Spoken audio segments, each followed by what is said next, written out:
আসসালামু আলাইকুম।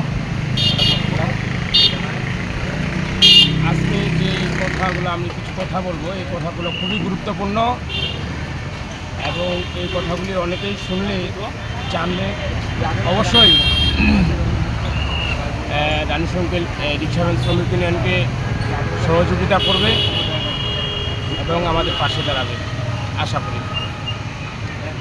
আজকে যে আমাদের সংগঠনের যে সমস্যাগুলি, এই সমস্যাগুলি হচ্ছে যে গাড়ির ক্রয় বিক্রয় নিয়ে আমরা অনেক পিছিয়ে আছি।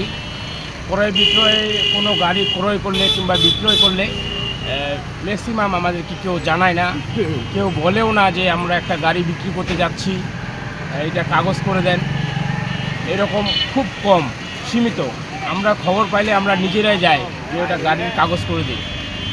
এখন এর মধ্যে দেখা যাচ্ছে যে কিছু কিছু শোরুম মালিক আছে যারা নতুন গাড়ি তৈরি করে, এরা গাড়ি বিক্রি করে কী সিস্টেমে, এরা গাড়ি বিক্রি করে নতুন গাড়িটা ডেলিভারি দেওয়ার সময় যখন ডেলিভারি দেয় তখন একটা ওর দোকানের মেমো দিয়ে এই গাড়িটাকে ছাড়ে দেয়। নতুন গাড়ির ক্ষেত্রে যখন এই গাড়িটা ছাড়ে দেয় তখন এই গাড়িটা রোডে চলাফেরা করতে গেলে অনেক সময় হারিয়ে যায়, অনেকের গাড়ি হারিয়ে যায়। আবার অনেক এই গাড়িটা আবার অন্য জায়গায় বিক্রি করতে যায়, তখন দেখা গেল শোরুমের একটা যে মেমো দিয়েছিল ওই মেমোর উপরে কিন্তু কাগজপাতি আমরা এই গাড়িটা লেখাই করতে পারি না। অনেকে আবার কি করে, ঠাকুরগা থেকে কোনো শোরুম থেকে পাইকারি রেটে মালটা কিনে আনে বাসায় তৈরি করে, এই গাড়িরও কোনো কাগজপাতি থাকে না। তো মূলত আমরা এই রিক্সাভ্যান শ্রমিক ইউনিয়ন রানিস আঙ্কেলে অনেক বছর হয়ে গেল, অনেক দিন ধরে আছে এই সংগঠন। আমরা চাই চালকদের শান্তি, আমরা চাই যে আমাদের শ্রমিক যেন বিপদে না পড়ে, আমরা চাই যেন আমার শ্রমিকের ভ্যানটা না হারিয়ে যায়, আমরা এটুকুই চাই। কিন্তু আমরা এই কাজে এখনও খুব একটা বেশি আগাইতে পারিনি। তো আমরা আগে যেতে চাই আরও, একটা ভ্যান হারাইলে যেন আমরা ভ্যানটা খুঁজে পাই, একটা ভ্যান ক্রয় বিক্রয় করলে যেন আমরা ওটা বৈধতা কাগজ দিতে পারি। বৈধতা কাগজ দিলে অবশ্যই এই ভ্যান চুরি অবশ্যই বন্ধ হবে। আমার মনে হয় প্রতিটি শোরুম মালিক কোনো নতুন কিংবা পুরাতন কোনো ভ্যান বিক্রি করলে আমাদের ভ্যান সমিতিকে অবশ্যই অবগত করতে হবে। তাহলে যদি কারো কোনো ভ্যান হারিয়ে যায় তাহলে সেটা আমরা শনাক্ত করতে পারবো। আর একটা বিষয়, যে পুরাতন যে ভ্যানগুলো হারিয়ে যাচ্ছে কিংবা নতুন ভ্যান ক্রয় করার পরে যে ভ্যানটা হারিয়ে যায়, এই ভ্যানটা কিন্তু আমরা খুঁজে বের করতে পারি না, আমাদের খুব সমস্যা হয়। ব্যবসায়িক এখন যে সমস্যাটা আমাদের মধ্যে হয় সেই সমস্যাটা হলো যে ভ্যানটি হারিয়ে গেলে, আমার প্রশ্ন হলো ভ্যানটি হারিয়ে গেলে ভ্যানটি কোথায় যায়? আকাশে উড়ে যায় না মাটির তলে থাকে? কোথায়? অবশ্যই বিক্রি হয়। তো সেটাকে আমরা কিভাবে খুঁজবো, এই কথাটা আমি বলবো।